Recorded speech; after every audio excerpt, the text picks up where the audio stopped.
Finn steps through the wrought iron gate, its hinges singing a soft note into the evening air. The enchanted garden spreads before her like a living tapestry, each pathway curving away into pools of shadow and moonlight. The scent of jasmine drifts on the breeze, sweet and heavy, mingling with the sharper perfume of night-blooming honeysuckle that climbs the stone walls in cascading curtains. She follows the main path, her footsteps creating a gentle rhythm on the smooth river stones that have been worn pale by countless seasons. To her left, a border of white roses glows like captured starlight, their petals so perfect they seem carved from pearl. To her right, deep crimson blooms nod on tall stems, their faces turned toward the rising moon. The garden breathes around her. Leaves whisper secrets to one another in the oak trees. Overhead, and somewhere in the distance, a fountain murmurs its ancient song. Finn pauses beside a climbing rose that has wound itself around a wooden trellis, its coral pink flowers releasing their fragrance into the warm air. She touches one petal with the tip of her finger. Silk and velvet combine, still holding the day's warmth. A cricket begins its evening serenade from beneath a lavender bush, soon joined by another, and then another, and then another, until the garden fills with their gentle chorus. Finn continues along the path as it winds between raised beds where herbs release their essence with each brush of the breeze. Rosemary, sharp and clean. I'm earthy, warm. Mint, cool and bright. The path opens into a small clearing where an ancient oak spreads its branches like a protective umbrella. Beneath it sits a wooden bench, its surface smooth from years of use, carved with simple flowers along its edges. Finn settles onto the bench, feeling the solid warmth of the wood beneath her. The oak's trunk rises beside her, its bark deeply furrowed and soft with moss in the crevices. From here, she can see the heart of the garden, a small fountain where water spills from a carved stone lily into a circular pool.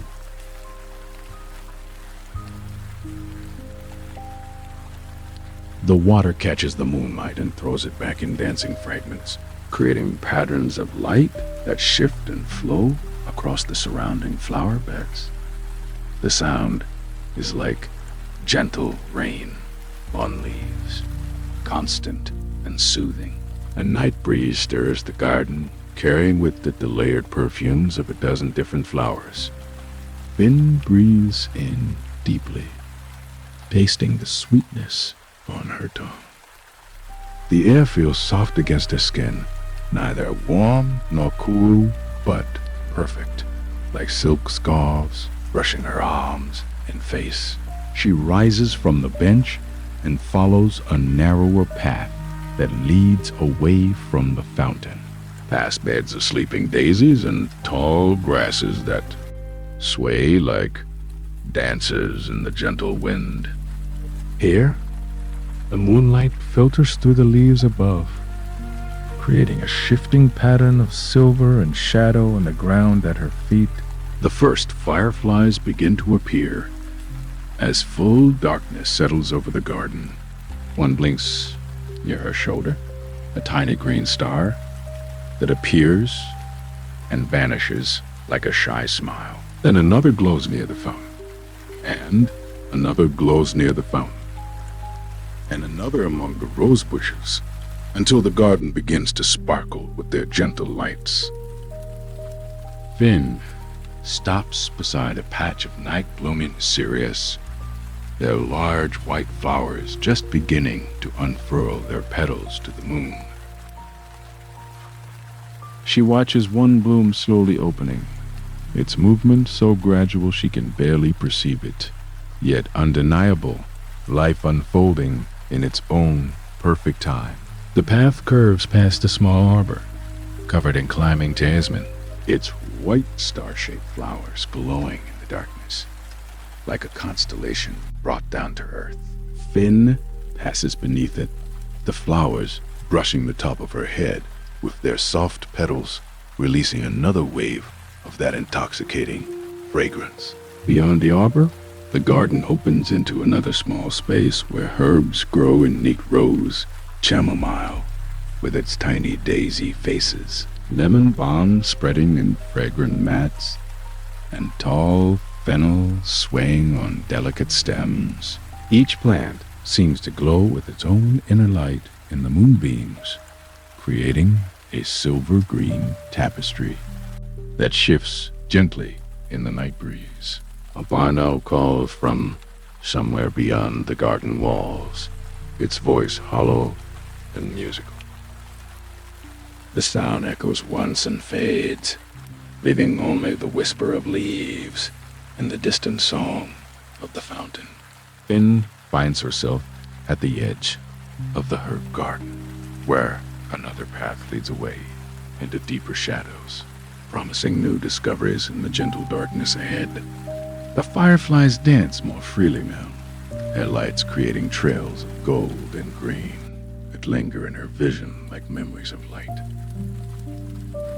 She follows the shadowed path deeper into the garden's heart, where ancient lavender bushes line both sides, their purple spikes heavy with evening dew. The stems brush against her legs as she walks, releasing clouds of their drowsy perfume into the still air. A cricket begins its rhythmic song from somewhere in the darkness, joined by another, then another, until the night fills with their gentle chorus. Finn pauses beside a withered sundial, its bronze face dark now, but still beautiful, surrounded by sleeping poppies that will blush crimson with tomorrow's dawn. The lavender path winds downward now, leading Finn away from the herb garden toward the sound of gentle water lapping against stone. The air grows cooler as she walks, carrying with it the mineral scent of deep water and the green smell of reeds. Through a gap in the hedgerow, she catches her first glimpse of the lake, a perfect mirror reflecting the deep purple sky of twilight. The path opens onto a crescent of smooth pebbles that curves along the water's edge. Finn steps onto the shore, her feet finding purchase on stones worn round by countless seasons of gentle waves. The pebbles shift softly beneath her weight, making a quiet sound like whispered secrets. She pauses at the water's edge, watching as tiny wavelets catch the last light of evening and throw it back in silver ripples. The lake stretches before her, wider than she had imagined from the garden above. Its surface is so still that the reflected sky seems deeper than the real one, creating a world within a world where clouds drift in liquid space. A single star appears in both skies simultaneously, twinkling once in the heavens and once in the dark water below. To her left, a weathered wooden dock extends into the lake, its planks silvered with age and softened by years of rain and sun. Finn walks along its length, her footsteps muffled by the thick moss that grows between the boards. The dock sways almost imperceptibly with her movement, a gentle rocking that matches the rhythm of her heartbeat. At the end, she kneels and trails her fingers in the water, surprised by its warmth, like silk that has been left in summer sunshine. A pair of swans emerge from the reeds on the far shore, their necks curved in perfect S shapes as they glide across the darkening water. They move without effort, their passage marked only by the faintest V-shaped wake that spreads behind them and gradually fades. Their reflections follow beneath them like shadows made of liquid light, stretching and contracting with each small ripple. Finn rises and continues along the shoreline, where cattails grow in thick clusters, their brown velvet heads nodding in the evening breeze. She brushes her hand against one as she passes, and it releases a small cloud of downy seeds that drift across the water like tiny dancers. The reeds whisper together in voices too soft to understand, their conversation punctuated by the gentle plash of water against the muddy bank. A great blue heron stands motionless in the shallows. So still, it might be carved from stone, until it turns its head with deliberate grace to watch her pass. Its yellow eyes hold an ancient patience, and Finn finds herself moving more quietly, not wanting to disturb this creature's evening meditation. The heron's reflection wavers slightly in the water, doubling its elegant form. The shore curves around a small inlet where lily pads float like green plates set for a fairy banquet. A few late water lilies still bloom among them, their white petals glowing in the gathering dusk. Finn crouches beside them, breathing in their subtle fragrance cleaner than the garden roses, with a coolness that speaks of deep water and hidden roots. A small frog plops into the water nearby, sending concentric circles spreading across the surface. Beyond the lily inlet, she discovers a grove of weeping willows whose branches trail in the water like the hair of sleeping nymphs. Finn parts the curtain of leaves and steps into the green sanctuary they create. Here, the light is filtered and soft, and the sound of the lake becomes muffled and dreamlike. The willow branches sway around her, their leaves making a sound like gentle rain even though the evening air is still. She finds a smooth stone half buried in the sandy shore and works it free with her fingers. It fits perfectly in her palm, flat and warm from the day's sunshine. She steps back to the water's edge and draws her arm back, sending the stone skipping across the surface. It touches down once, twice, 3 times before disappearing with a soft plop, leaving only expanding rings to mark its passage. A nightingale begins to sing from somewhere in the willows, its voice liquid and pure in the growing darkness. The song rises and falls like water over stones, each note perfect and unhurried. Other birds join in from across the lake. The soft hoot of an owl, the distant call of a loon, the rustle of settling waterfowl in the reeds. Finn emerges from the willow grove as the first stars begin to appear in earnest, their light joining the single early star in both sky and water. The lake has grown darker now, its surface like polished obsidian that holds the growing constellation in its depths. She walks slowly along the water's edge, her feet finding the smooth stones by touch as much as sight. A beaver swims past, its wake a silver line across the dark water.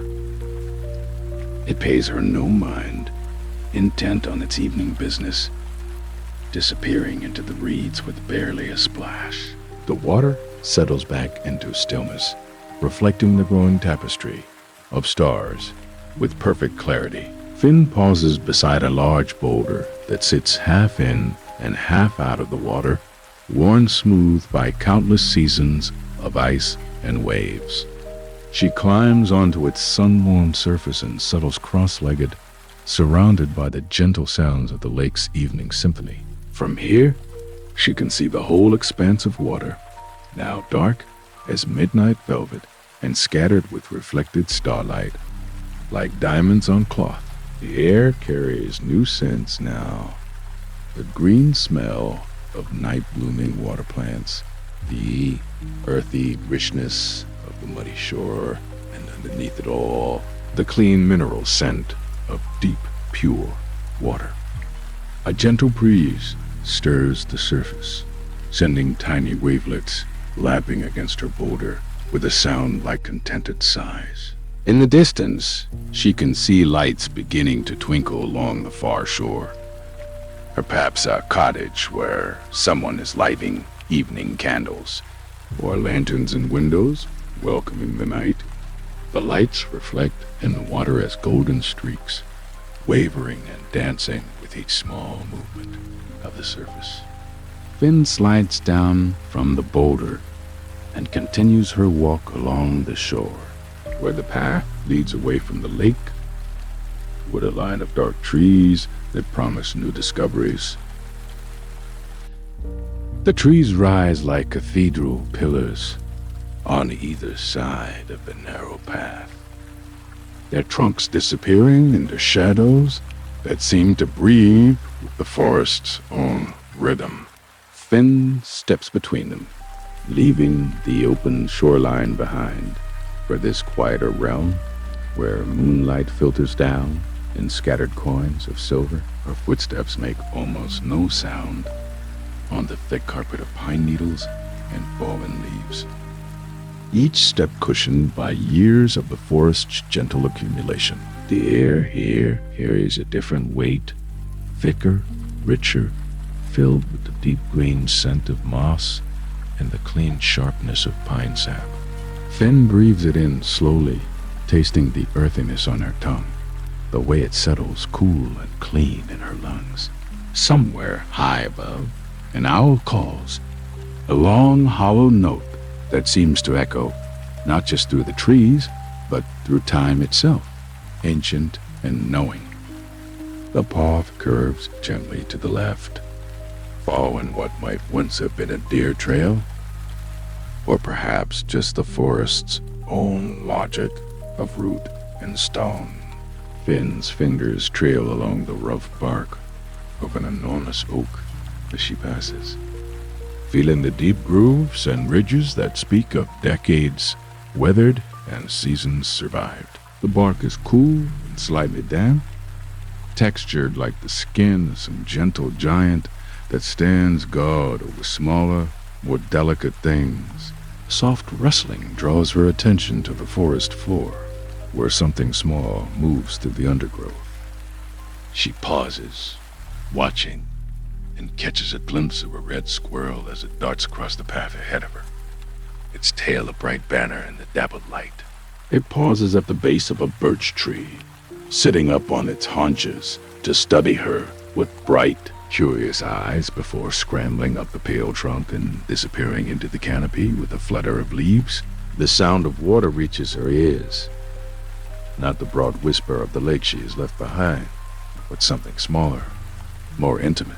She follows the sound deeper into the woods, where the trees grow closer together and the moonlight becomes more precious, each beam a gift filtered through layers of leaves and branches. The forest floor here is soft with moss, springy beneath her feet like a carpet woven by patient hands. She finds the source of the sound around another gentle bend, a small brook that winds between moss-covered stones, its water dark as tea in the shadowed light. The water moves with quiet purpose, trickling and murmuring over smooth rocks, worn round by its passage. Finn kneels beside it, cupping her hands to catch some of the cool water. It tastes of minerals and mountain snow, clean and sharp against her lips. Along the banks of the brook, she notices small mushrooms growing in clusters at the bases of the trees. They glow with their own pale light, not bright enough to read by, but soft and steady like tiny lanterns left by forest spirits. She touches one gently with her fingertip, marveling at its smooth, cool surface and the way its light seems to pulse gently, as if it has its own quiet heartbeat. The brook leads her deeper still, past a fallen log that has become a garden for ferns and tiny wildflowers. Finn steps over it carefully, noticing how the wood has softened with age and weather. They're coming home to beetles and small creatures she can hear rustling in its hollow spaces.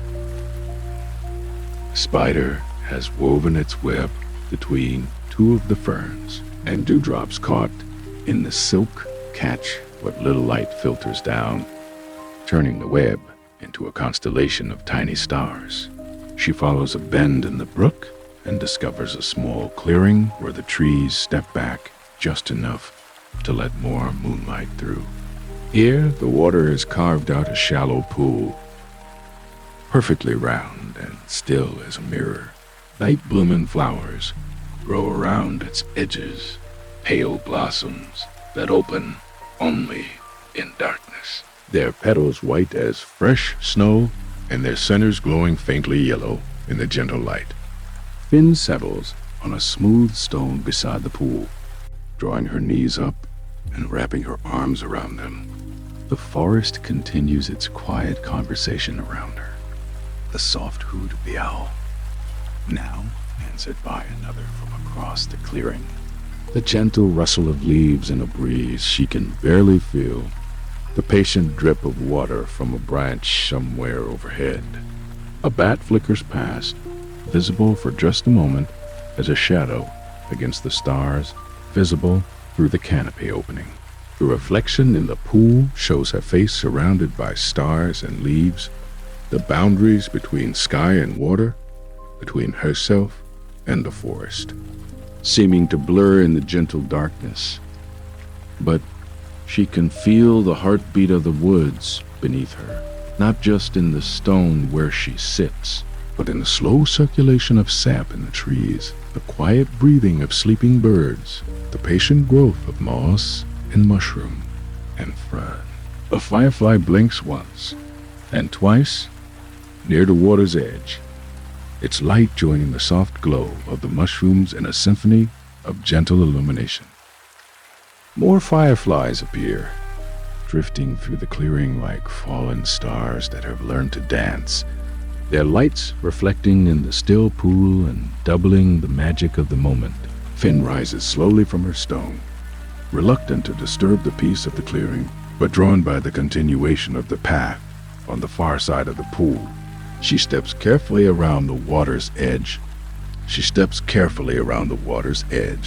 Past the night-blooming flowers that release their subtle fragrance as she brushes against them. Sweet and clean, like vanilla mixed with the green scent of growing things. The path leads her toward what looks like an opening in the trees ahead, where the darkness seems softer somehow, touched with a different quality of light. The trees part like curtains drawn back, and Finn steps from the whispering woods into a meadow that stretches wide under the full moon's silver gaze. The grass reaches nearly to her waist, tall stems crowned with seed heads that catch the moonlight like tiny lanterns. A breeze moves across the meadow and waves, setting the grasses to sway and whisper, their motion like the surface of a gentle sea. Finn wades into this ocean of grass, her fingertips trailing through the soft seed heads that brush against her palms with the lightest touch. The stems bend and spring back as she passes, releasing the sweet green scent of growing things mixed with something else, night-blooming flowers scattered throughout the meadow like fallen stars. She pauses to examine one of these flowers, kneeling in the soft grass to find a bloom no larger than her thumb, its petals white as fresh cream and open wide to drink the moonlight.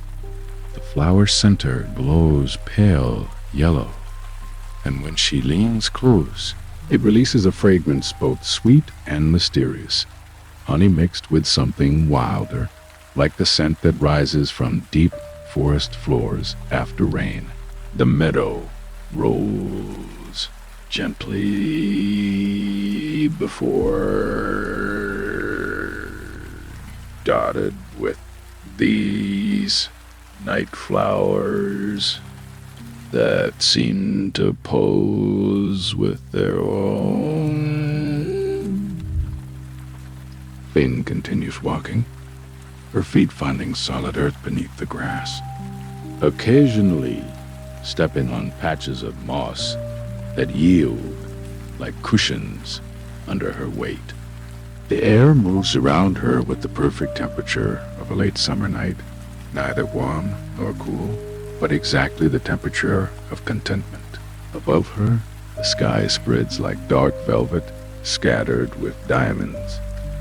The moon hangs full and round, so bright that it casts her shadow clearly on the grass behind her, and she can see the individual seed heads swaying in the breeze. Stars fill every corner of the heavens, more stars than she has ever seen, arranged in patterns that seem both ancient and familiar, as if she once knew their names. A cricket begins its quiet song somewhere in the grass nearby, joined by another, then another, then another, until the meadow fills with their gentle chorus.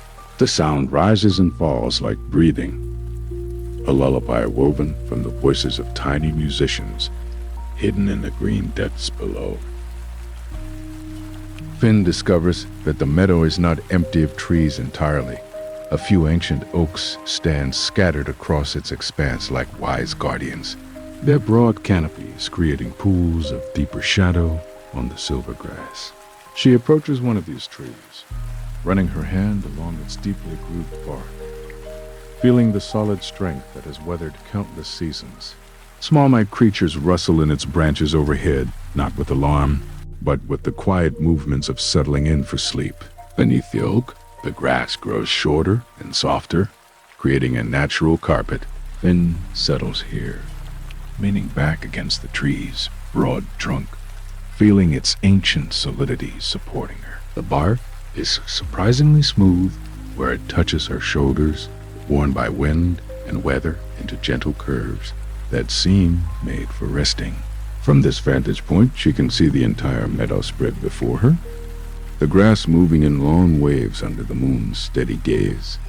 The night flowers seem more numerous now, their pale blooms creating a constellation at ground level that mirrors the stars above. A barn owl calls from somewhere across the meadow, one long, haunting note that seems to speak of deep peace and older magics. Near the center of the meadow, Finn notices something that catches the moonlight differently than the grass. The small pond, its surface perfectly still and dark as polished obsidian. She rises from her place beneath the oak, drawn by curiosity toward this hidden mirror in the heart of the grassland. The walk to the pond takes her through the tallest grass yet, stems that reach above her waist and brush against her arms with whispered touches. More night flowers bloom here, larger ones with petals that seem to glow from within, their fragrance growing stronger as the night deepens. A moth dances from bloom to bloom, its wings pale as moonbeams, completely silent in its flight. The pond reveals itself gradually as she approaches, first as a gleam through the grass, then as a perfect circle of still water perhaps 20 paces across. Its edges are soft with moss and bordered by flowers that lean over the water as if admiring their own reflections.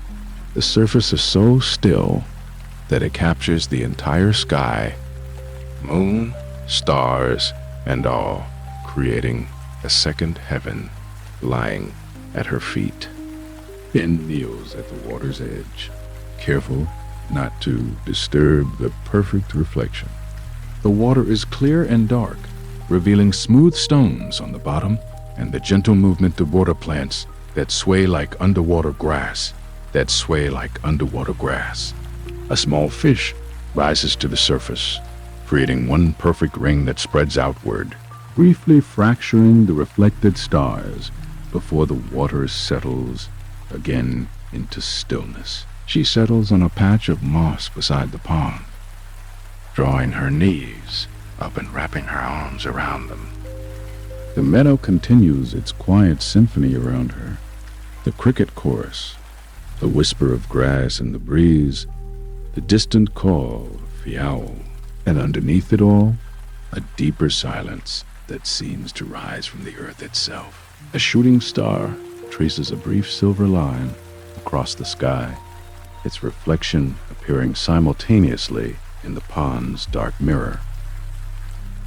Finn watches until it fades, then continues gazing into the water, where the stars seem close enough to touch, as if she could reach down and gather them like flowers. The night air carries new scents as a gentle breeze moves across the meadow.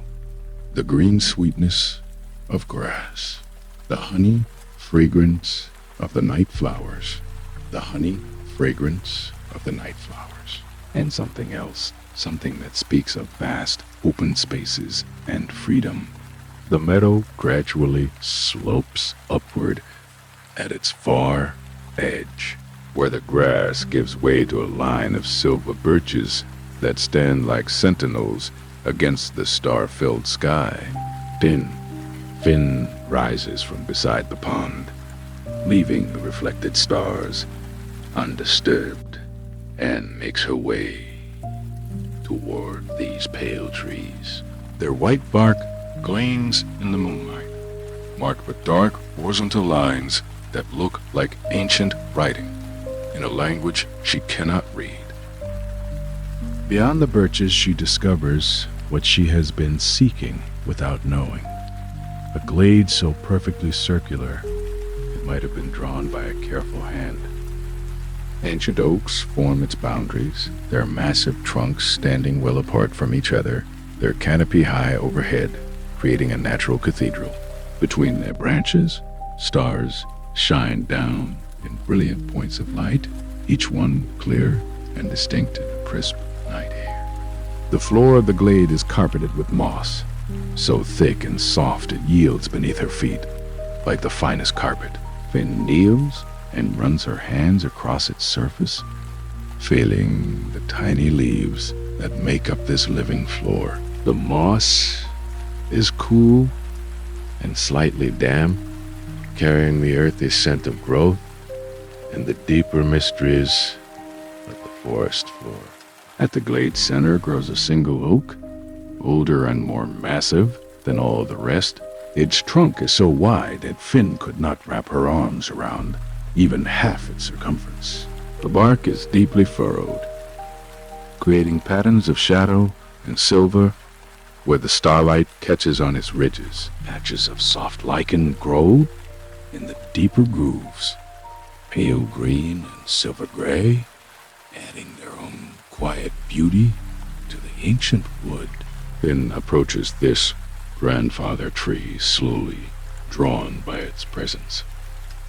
She places her palm against its bark and feels something that might be a heartbeat, slow and deep, the pulse of centuries. The tree's roots spread out around its base, some rising above the moss to create natural seats and resting places. Worn smooth by countless seasons, she settles into one of these root hollows, leaning back against the great trunk. The bark against her shoulders is surprisingly comfortable, its roughness somehow perfectly shaped to support her. Above, the oak's branches spread wide, creating intricate patterns against the star-filled sky. Through gaps in the leaves, she can see the Milky Way stretching across the heavens like a river of light. A gentle breeze moves through the glade, stirring the leaves overhead with the softest whisper. The sound is like pages turning in an enormous book, or waves lapping at a distant shore. With each breath of wind, a few leaves drift down, landing soundlessly on the moss around her feet. They are still green, touched only lightly by the season's change. The air here carries scents layered like music, the deep earth smell of the moss.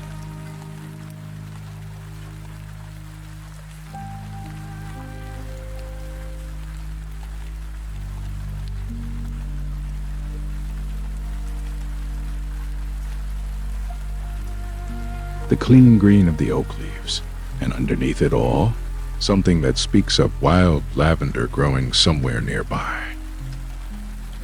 Finn breathes deeply, letting these fragrances settle into her lungs and her memory.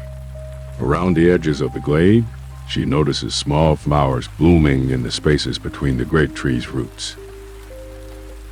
They are tiny things, white as stars themselves, with petals so delicate they seem made of moonlight. Their fragrance is subtle but sweet, adding another note to the glade's quiet symphony of scents. A nightingale begins to sing from somewhere in the canopy above. Its song is liquid and pure, each note falling like drops of silver into the stillness. The bird sings without urgency, as if it has all the time in the world to share its music with the night. Other birds answer from the surrounding trees, and owls gentle hoot, the soft trill of a robin settling for sleep. Finn closes her eyes and lets these sounds wash over her. The nightingale's song seems to weave itself into the whisper of leaves, the distant murmur of the brook she passed earlier, and the almost inaudible sound of her own breathing. Everything in the glade moves in harmony, as if the entire world has found its natural rhythm. When she opens her eyes again, she notices how the starlight filters down through the oak's leaves, creating shifting patterns on the moss around her. Some stars shine through clearly, while others appear as gentle gleams between the moving leaves. The effect is like being inside a living constellation, surrounded by light that dances and changes with each breath of wind. A small creature rustles in the undergrowth nearby, perhaps a hedgehog or a mouse going about its quiet night business. The sound is comforting rather than startling, a reminder that she is not alone in this peaceful place, but part of a larger community of creatures, all finding their own rest in the darkness. The moss beneath her grows softer as she settles deeper into her resting place against the oak. Her breathing slows to match the gentle rhythm of the wind in the leaves overhead. The nightingale's song continues, joined now by the distant call of another bird, their voices creating a lullaby that seems written specifically for this moment, this place. Finn lets her hands rest on the moss beside her, feeling its coolness against her palms. The great oak at her back seems to pulse with slow, ancient life, its presence both protective and peaceful. Above, the stars wheel slowly across the sky, marking the passage of the night with their stately dance. The lavender scent grows stronger as the night deepens, carried on air that grows cooler and more still. In this starlit sanctuary, surrounded by the gentle sounds of the night and held by the ancient strength of the oak, Finn feels herself becoming part of the glade's timeless quiet, her breathing as soft and steady as the whisper of leaves overhead. The rain finds Rosewood Library at the same moment. Luca does. The first drops arrive quietly, tapping against the tall, arched windows with the tentative politeness of a visitor who isn't quite sure they're. Luca steps through the heavy oak door, and the world outside, the damp pavement, the smell of wet stone, the gray evening pressing down over the rooftops, falls away behind the soft click of the latch. The air inside is warm, not the sharp, artificial warmth of a radiator, but something older and gentler, the warmth of a room that has been loved for a very long time. It carries the scent of old parchment. That particular sweetness that lives between the pages of books that have been opened and closed by hundreds of hands over many decades. There is polished wood in it too, and just the faintest trace of something floral. Dried lavender, perhaps. perhaps tucked into a drawer somewhere. Front desk. Luca pauses just inside the doorway, umbrella still in hand. He lets the quiet settle. The libraries breathe around Luca in the particular way that old buildings do. A low, contented stillness, punctuated only by the soft percussion of rain, now beginning to fall more steadily against the glass. A wooden stand near the door holds a cluster of umbrellas, their handles curved and patient. Luca adds one more to their number, and the last few droplets slide from the fabric in a soft, unhurried patter onto the flagstone floor below. The library stretches ahead in long, generous rows. The shelves are tall, taller than seems strictly necessary, their upper reaches disappearing into a pleasant dimness that the overhead lamps do not quite reach. Those lamps hang at intervals along the central aisle, their light a deep amber, the color of autumn afternoons, casting pools of gold across the mahogany floorboards and drawing long, gentle shadows between the stacks. Luca moves forward, footsteps quiet on the worn wood. The floorboards are smooth here. Near the entrance, polished by years of foot traffic, is something almost silken beneath the soles of Luca's shoes. Farther in, where fewer people tend to wander, the grain of the wood is more pronounced, the surface a little rougher, a little more honest about its age. The shelves begin on either side, and Luca drifts toward the nearest one. The hand rises without particular intention. The fingertips brush lightly along the spines of the books. Cloth and leather and paper, some smooth, some slightly raised where the lettering has been embossed, some soft with a gentle fraying of age. The colors shift as Luca moves. Deep burgundy, forest green, a faded blue, the shade of an overcast sky, cream and tan, and a particular shade of rust that seems to belong entirely to books printed in another century. The rain outside is finding its rhythm now. It comes in steady, even waves against the arched windows, and the sound of it fills the upper reaches of the library like a kind of music, not dramatic, not insistent, but constant and deeply familiar, the way a river sounds when it has been running for 1,000 years. Somewhere deeper in the stacks, a page turns, then another. The sound is so small, so perfectly placed within the larger quiet of the room, that it seems less like an interruption and more like punctuation, a comma in a long, unhurried sentence.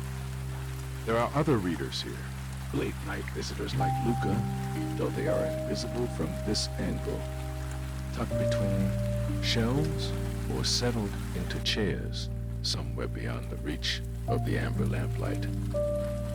Past a low table bearing a ceramic vase of dried botanicals, seed pods, and pale grasses, their edges soft with dust, and past a brass reading lamp that has been left on above an empty armchair, its light falling in a worn circle on the cushion below, as though keeping the seat ready for someone. The rain shifts slightly in character, the way rain sometimes does when it has full committed to an evening. It is softer now against the far windows, more of a hiss than a tap, and the sound of it blends with the almost imperceptible hum of the building itself. Low timbers settle, the faint movement of warm air through the high ceiling. Luca pauses beside a shelf of particularly old volumes, their spines so faded that the titles are barely legible, and simply listens for a moment to the layered quiet of the place. There is something about a library in the rain that exists nowhere else in the world. The contrast of it, the weather outside doing what weather does, indifferent and ongoing, and the stillness inside, curated and kept at pan.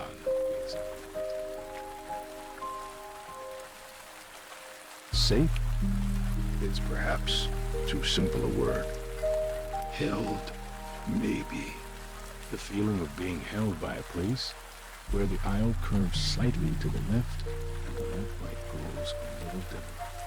A little moment, a narrowing of the passage, a suggestion of space beyond the main corridor, a shadow that has a different quality to the others, something tucked away, something quieter still, if such a thing were possible.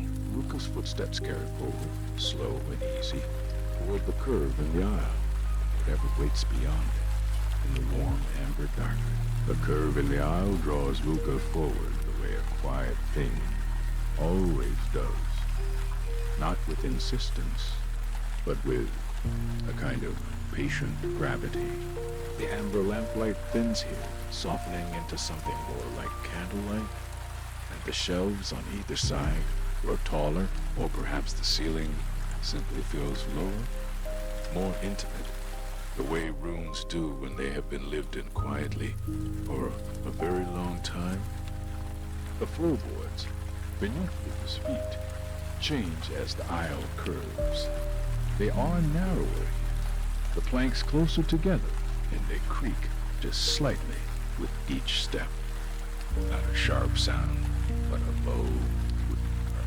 The kind that seems to belong to the building the way a voice belongs to a person.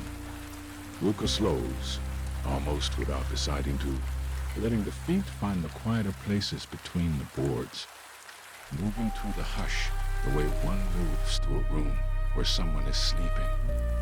The rain is still there. From here, deeper in the stacks, it has taken on a different quality, less distinct, more diffuse, as though the shelves themselves are absorbing it, softening its edges until it becomes less a sound and more a presence. It presses gently against the upper windows, those high, arched panes that Luca can no longer quite see from this angle. And the effect is of being very far inside something warm and well-made, while the world outside continues its slow, unhurried work. To the left, a shelf holds a row of atlases, their spines broad and worn, the gold lettering, long since faded to the faintest suggestion of itself. One of them has been pulled slightly forward from the row, as though someone consulted it recently and returned it without quite pushing it all the way home. Luca's hand drifts toward it without particular purpose, fingertips settling on the top edge of the spine. The paper there is cool and slightly rough, the texture of something that has been opened many hundreds of times and has grown soft with the memory of all those hands. The scent of the library shifts here. Closer to the entrance, it was paper and old cloth. The clean mineral smell of a room that has been carefully kept past the atlases and a low shelf of encyclopedias whose burgundy bindings have faded unevenly. In the light, there is something else. Cedar, unmistakably, warm and dry, faintly sweet, the kind of scent that belongs to old furniture and careful preservation. It mingles with the deeper note of worn leather, the particular earthiness of bindings that have been handled and shelved and handled again across decades.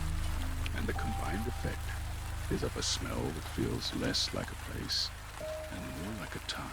Luca follows the cedar scent, the way one follows something half-remembered. The aisle narrows further, the shelves pressing in on either side until there's only just enough space for one person moving slowly, and the light from the main corridor barely reaches here at all. What illumination there is comes from a single, small lamp mounted low on the right-hand shelf. Its bulb no brighter than a candle, throwing a circle of pale sage-colored light across the spines nearest to it. And then the staircase, it is tucked between two shelves so tall that their upper reaches disappear into shadow, and it is narrow, barely wide enough for a person. Its treads worn concave in the center from years of careful feet. The banister is dark wood. The banister is dark wood, smooth and cool beneath the hand, and it curves slightly as the staircase rises, disappearing after only 7 or 8 steps into a low ceiling space above. There is no sign, no indication of what waits above. Only the cedar scent, stronger now, and the quality of the silence coming from that direction, which is a different quality entirely from the silence of the main floor. The wood is warm from the lamp nearby, and the grain of it is raised just slightly beneath the palm.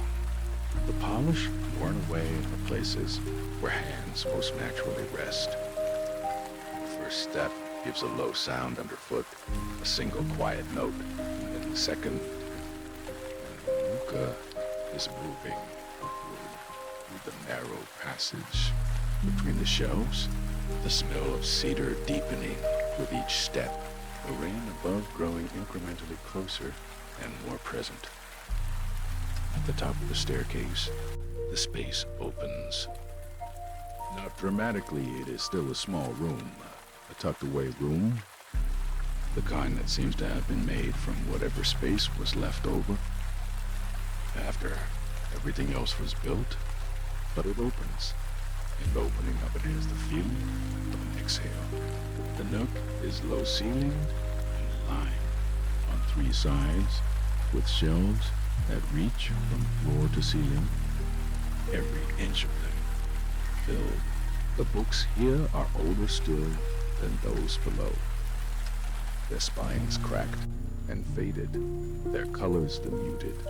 Dusty tones of things have sat undisturbed for a long time. Burgundy gone to rose, green gone to gray, blue gone to something almost silver in the dim light.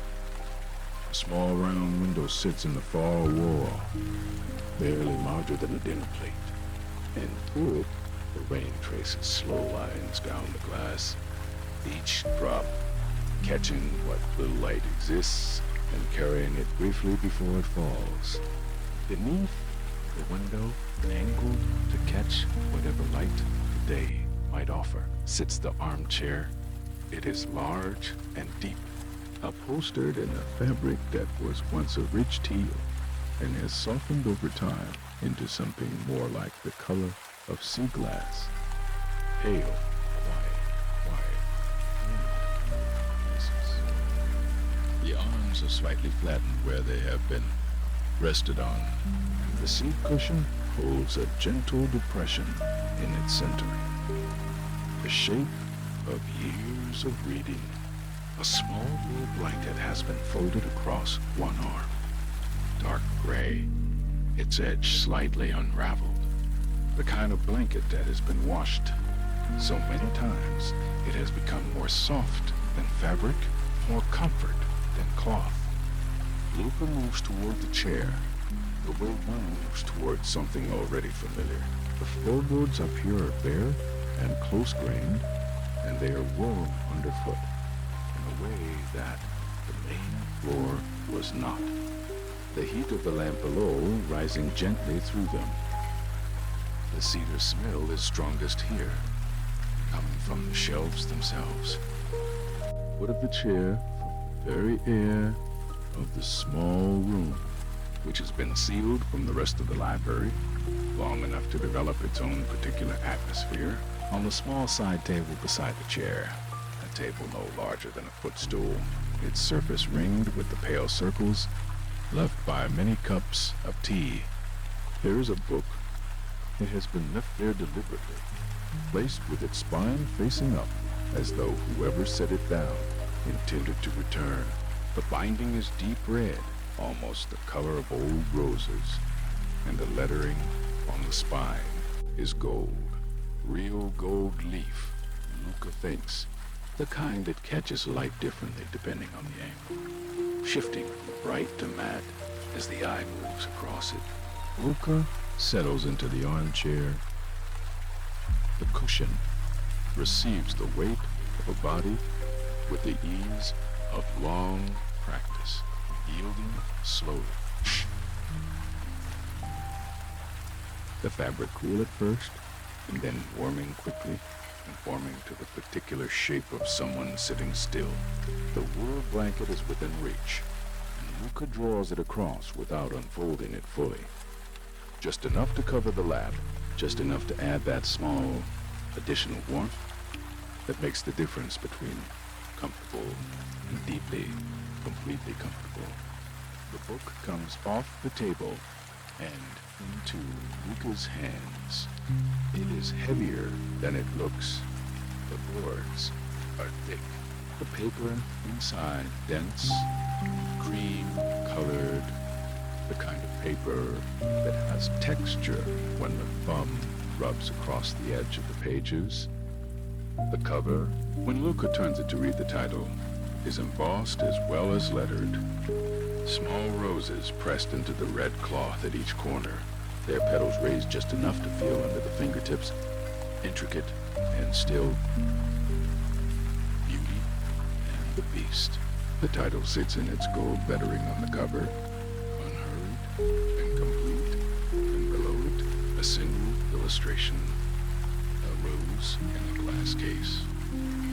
A rose in a glass case. Its petals rendered in fine ink lines, each one distinct and carefully drawn.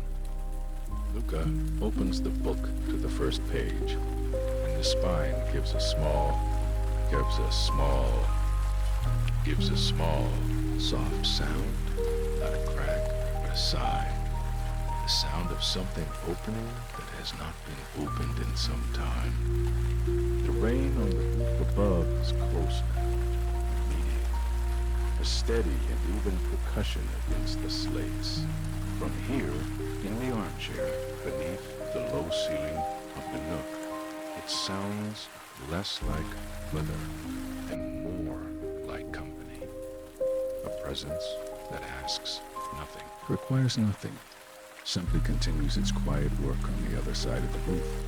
Above, the round window traces its slow lines of rain against the glass, and the pale light through it is soft and without direction, kind of light that makes the whole room feel like something seen from inside a lantern. Luca's eyes move across the first illustration inside the cover. It is a full page, rendered in ink and pale watercolor wash. A figure in a dark cloak on a road through a winter forest. The trees bare and intricate against a sky, the color of pewter.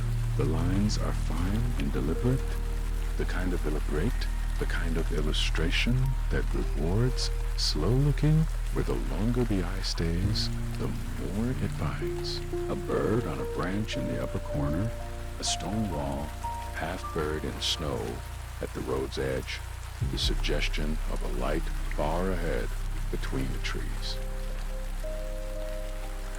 Luca's thumb traces the edge of the page gently, following the border of the illustration without touching the image itself.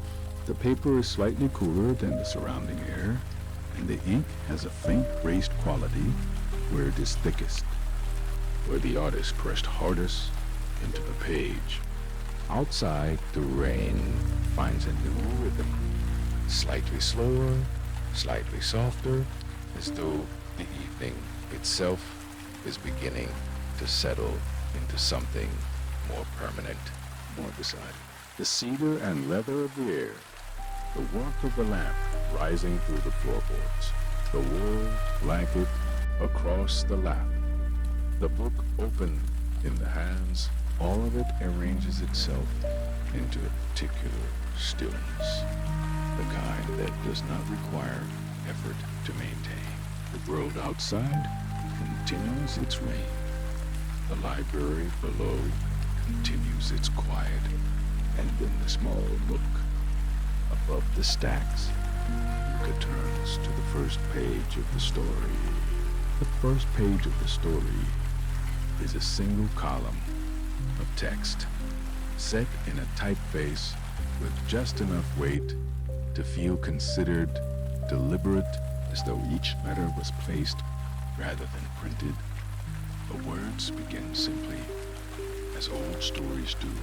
A merchant, a road, a house of daughters, and Luca reads slowly, without hurry, the way one reads when there is nowhere else to be. The rain above continues its soft percussion against the slates, and the lamp beside the chair holds its worn circle steady. And the words move through the mind, the way water moves through a quiet place, without resistance, without urgency. Luca's eyes follow the lines across the page, then down, and partway through the second paragraph, something shifts. Not in the story, but in the body, a heaviness, gentle and without weight, settles across the shoulders and along the back of the neck. The kind of heaviness that belongs to evenings like this one.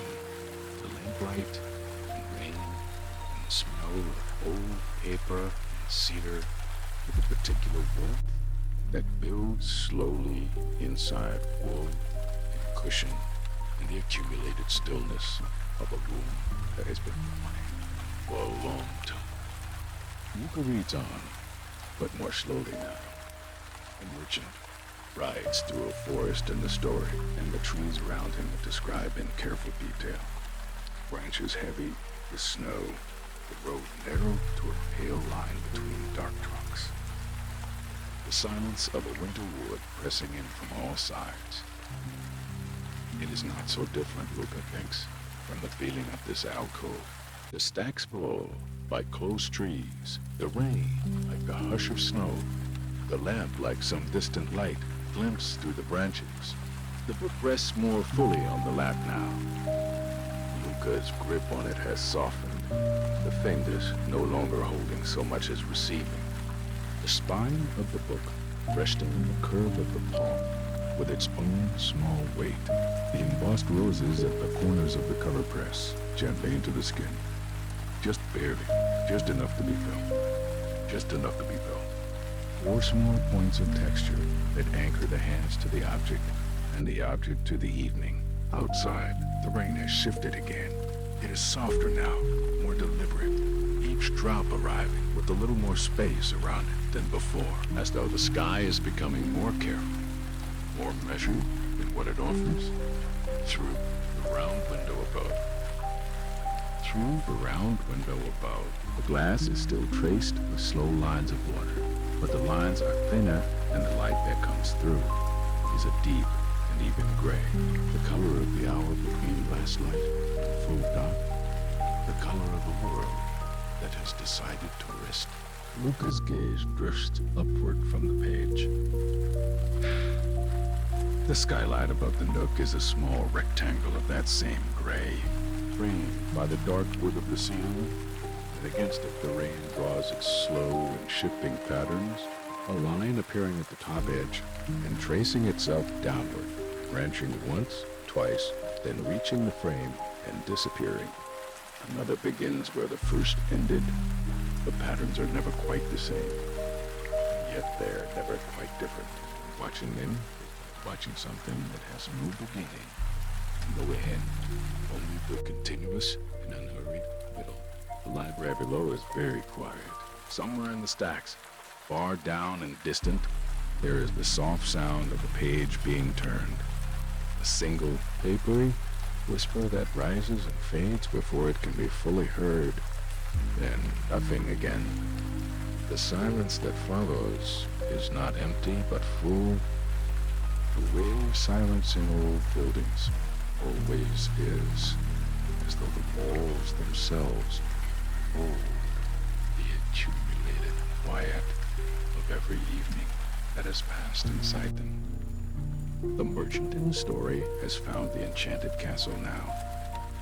Luca can see the illustration on the facing page, a building of pale stone rising from dark gardens, every window lit from within, the light falling across snow in long, warm rectangles. The ink lines are very fine and very still and The watercolor washed over them is the color of candlelight, amber, and cream. And looking at it feels like looking at something that has been waiting a long time to be seen. The wool blanket has worn completely now. It holds its heat against the lamp with a steadiness that seems almost intentional, as though it has been doing this particular work for years and knows exactly how. The armchair beneath holds its shape around the body with the same quiet reliability. The back at just the right angle. The back at just the right angle. The armrests at just the right height. The cushions still slowly, almost imperceptibly, conforming to the particular weight it holds. Luca's head tips back slightly against the high back of the chair. Not far. Just enough for the neck to soften, Just enough for the ceiling above to come into view. Alongside the skylight, the dark wood beams crossing the plaster in their slow parallel lines. The lamp beside the chair sends its light upward as well as outward, and where it touches the beams, it brings out the grain of the wood, the long, pale lines running the length of each beam, the small, dark knots where branches once were. The smell of the room has deepened with the evening. Cedar and old paper and something faintly mineral from the rain. The scent of water on stone carried in through some small gap in the old building. Mixing with the warmth of the lamp and the dry sweetness of the wool, it is a smell that belongs to no single thing, but to the combination of all of them. The particular atmosphere of this particular place on this particular evening. Unrepeatable and complete. The book is still open on the lap. Luca's eyes return to the illustration. The castle in its pale stone. The lit windows. The snow in the garden below. The figure of the merchant is very small in the foreground. Dwarfed by the gates, and the artist has given him a posture of stillness. One hand raised slightly as though he has just stopped walking and is only now beginning to take in what stands before him. The rain on the skylight slows a little more. The lines of water on the glass grow fewer, the spaces between them wider, the sound of each drop arriving with more silence around it. Lucas' fingers rest on the open page. The paper is warm now, warmed by the lamp and by the hands that have held it, and the texture of it under the fingertips is very fine, very smooth, with just the faintest tooth to it, the feeling of something made with care. The lamp holds its light, the rain holds its quiet rhythm, the armchair holds its warmth. The castle on the page glows softly in the lamplight, its windows amber and still. The snow in the illustration is very white and very quiet. The rain on the glass traces one slow line down. Then another, then the sound of it grows very soft, very even, very still.